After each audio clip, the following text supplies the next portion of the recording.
বিভিন্ন খেলোয়াড়দের জার্সি পরে নামাজ পড়লে নামাজ হবে, বিভিন্ন খেলোয়াড়দের নাম খচিত জার্সি পরে আমাদের অনেক যুবক ভাইরা নামাজ পড়ে, নামাজ হবে কিনা এই প্রশ্ন তো পরে। তার আগের প্রশ্ন হলো যে এই জার্সিগুলো মুসলমানের সন্তান ধারণ করতে পারে কিনা, পড়তে পারে কিনা।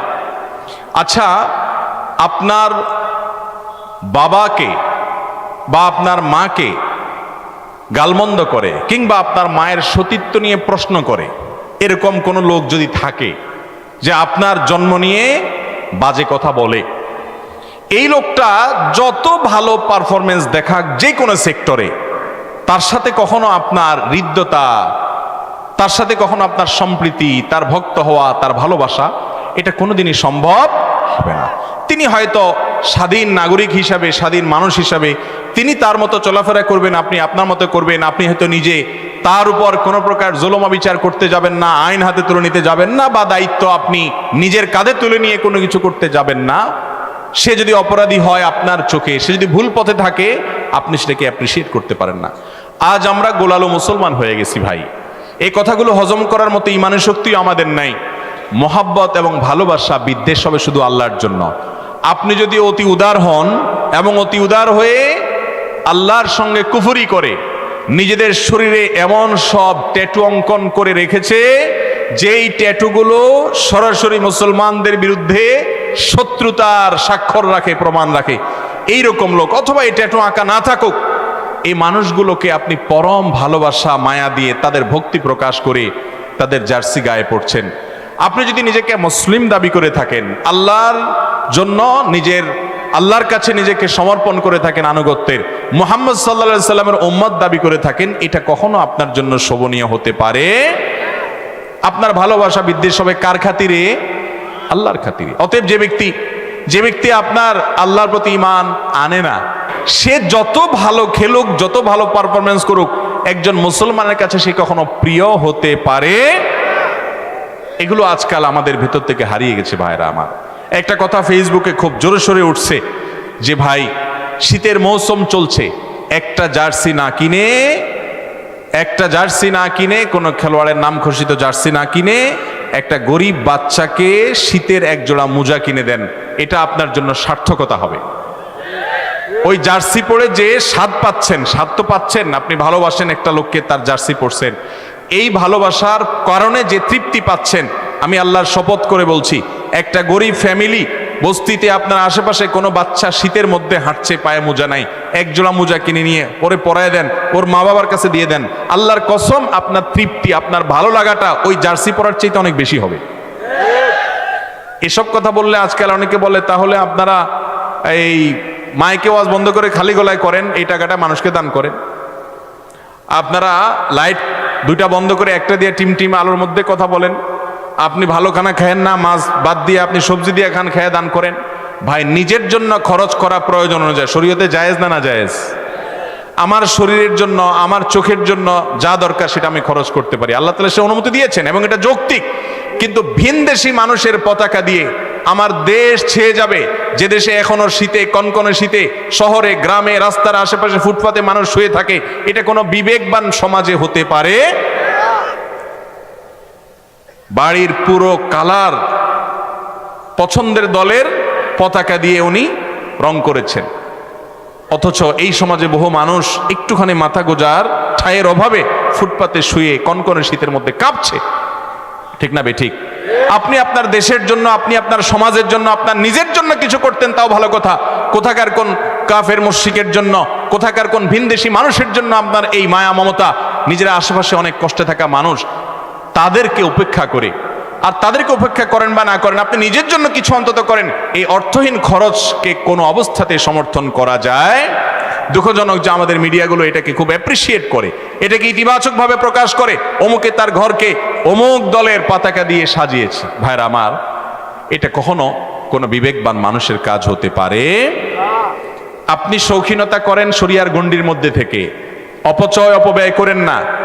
শরীয়ত যতটুকু করার সুযোগ দিয়েছে তার মধ্যে থেকে আপনি করেন। আপনি একটা ভালো গাড়ি কিনেছেন, আপনি একটা ভালো জামা কিনেছেন, পছন্দের করেন, এগুলো শরীয়তে নাজায়েজ নয়।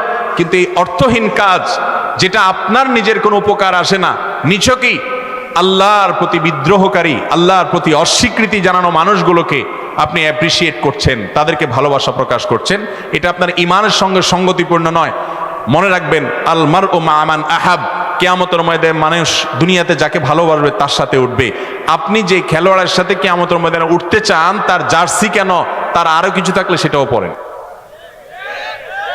আপনি কিয়ামতের ময়দানে কার সাথে উঠতে চান? মুহাম্মদ সাল্লাল্লাহু আলাইহি সাল্লামের সাথে না এদের সাথে?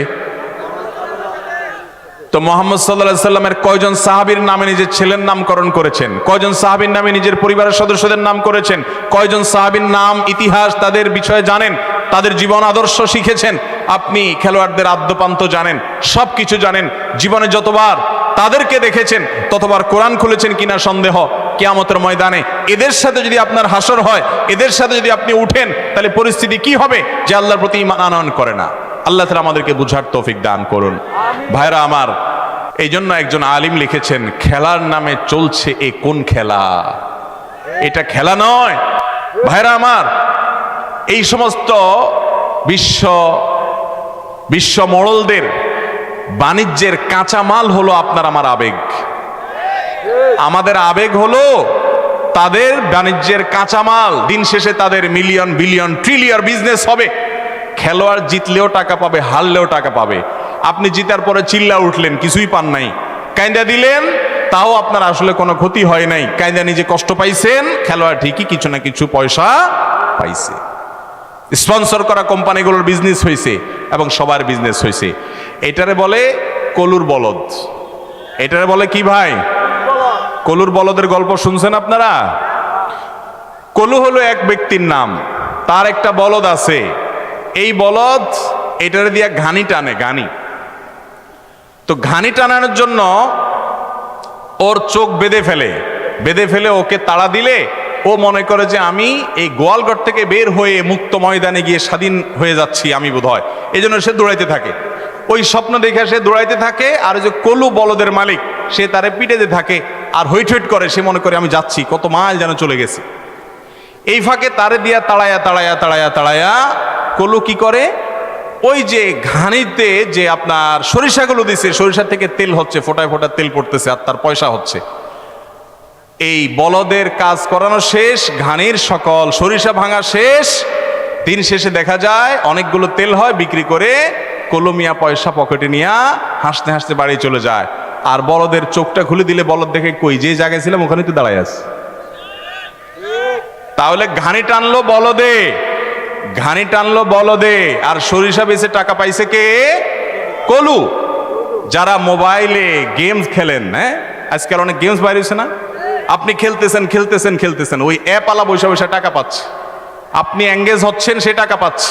আপনি খেলা দেখে চিল্লা উঠছেন, ওই বিশ্ব বাণিজ্যের মোড়লদের তাদের বিজনেস হচ্ছে দিন শেষে crore crore billion billion trillion trillion টাকার বিজনেস হচ্ছে। আর আপনি লাফাচ্ছেন হুদাই, নিজের খায়া যায় চিল্লালেন, আবার বাসায় আসলেন, কি লাভ হলো? আপনি নিজে একটু দৌড়াদৌড়ি করে খেলান, জুয়া এবং হারাম বিষয় ছাড়া নিজের শারীরিক কসরতের জন্য ফুটবল খেলেন, সতর ঢেকে সুন্দর করে শরিয়া মেনে আপনার শরীরের ব্যায়াম হবে। আপনার উদ্দেশ্য যদি ভালো হয়, সওয়াবও হতে পারে, এটা আপনার জন্য জায়েজ। আপনি ওই দোকানে বসে ভূতের মতো তাকায় রইছেন, গোল দিল আর চিল্লা উঠলেন। কি জন্য চিল্লা উঠলেন? দুনিয়াতে 10 জন না খাওয়া মানুষ খানা পেয়ে গেছে সেজন্য? 10 জন কষ্টে থাকা মানুষের কষ্ট দূর হয়েছে সেজন্য? কেন চিৎকার করছেন আপনি নিজেও জানেন না। আল্লাহ তাআলা আমাদের বিবেকগুলো যেন জাগ্রত হয় সেই তৌফিক দান করুন। এভাবে মুসলমানদের ইমানি চেতনা আস্তে আস্তে ভোতা করে দেওয়া হয়।